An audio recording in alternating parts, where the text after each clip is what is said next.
या विश्वात अल्लाहने आपल्याला एका विशिष्ट उद्देशानं पाठवलंय।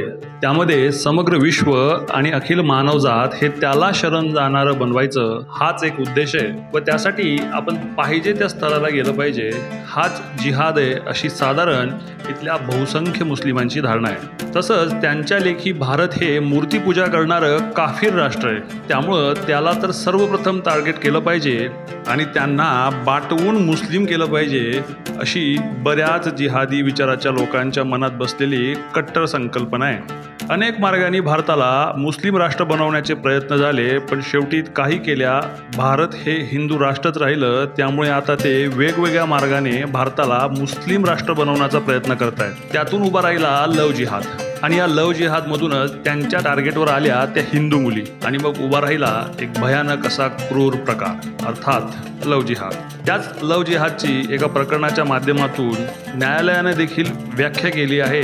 नेमकं काय आहे ते प्रकरण हेच आपण या व्हिडिओच्या माध्यमातून समजून घेणार आहोत। नमस्कार, वृत्तम मराठीमध्ये आपलं सगळ्यांचं स्वागत। उत्तर प्रदेशातल्या बरेलीतल्या एका सर्वसामान्य कुटुंबातली हिंदू मुलगी कम्प्युटर शिकावं म्हणून तिने बरेलीतल्याच राजेंद्रनगर या भागात क्लासला नोंदणी केली। तिच्यासोबत जवळच्या जाधवपूर इथला एक स्थानिक मुलगा क्लासला यायचा। त्याचं मूळ नाव आलिम साबीर, पण तो मात्र हिंदू म्हणूनच वावरायचा, हिंदू मुलींची लगड करायचा, हिंदूच मुलींना मैत्रिणी बनवायचा।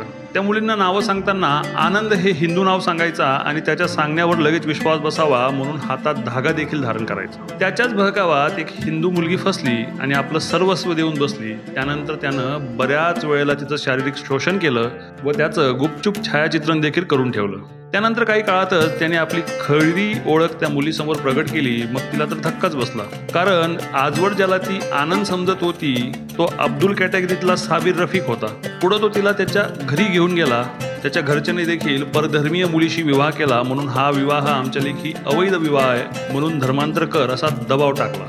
आधीच झालेली प्रचंड मोठी फसवणूक, त्यात धर्मांतरण कर हा दबाव म्हणून संतापाच्या भरात ती मुलगी तिच्या आई वडिलांकडे निघून आली। पुढे तो अब्दुल तिच्या आई वडिलांना ब्लॅकमेल करू लागला। त्यांना त्या मुलीचे अश्लील फोटो व्हायरल करेल अशा धमक्या देऊ लागल्या।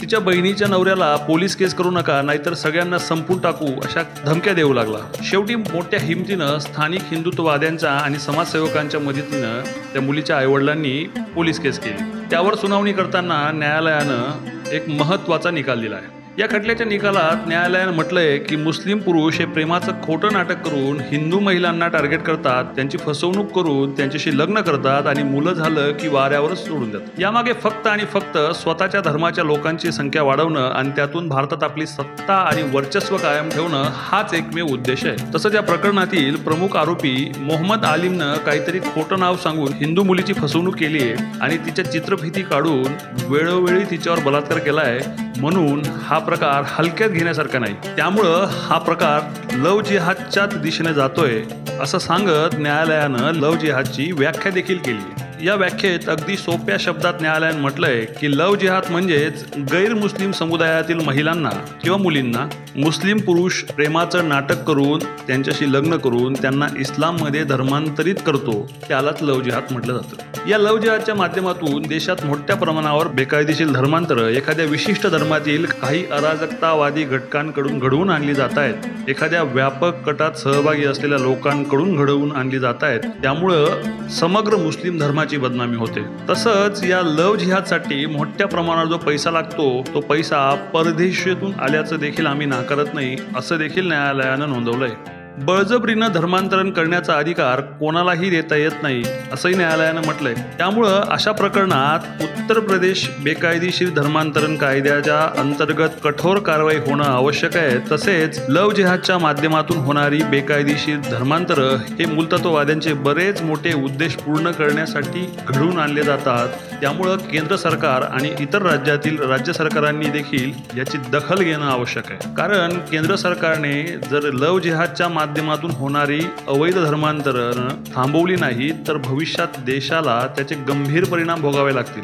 कारण बेकायदेशीर धर्मांतर ही देशाची एकता, अखंडता आणि सार्वभौमत्वासाठी खूप मोठा धोका आहे असं स्पष्ट शब्दात न्यायालयाने सांगितलं। त्यामुळे बहुसंख्य पुरोगामी वर्तुळातून लव जिहाद वगैरे काही नसतं, हा प्रतिगामी हिंदुत्ववादी लोकांनी मुस्लिमांच्या विरोधात उठवलेला प्रकार आहे असा जो एक स्वर आवळला जातो त्याला आता किमान तरी न्यायालयाच्या निकालानं काही अंशी चपराक बसेल अशी आशा बाळगायला हरकत नाही। या सगळ्या प्रकरणावर तुम्हाला काय वाटतं ते आम्हाला कमेंट करून नक्की सांगा। तोवर पाहत राहा वृत्तम मराठी।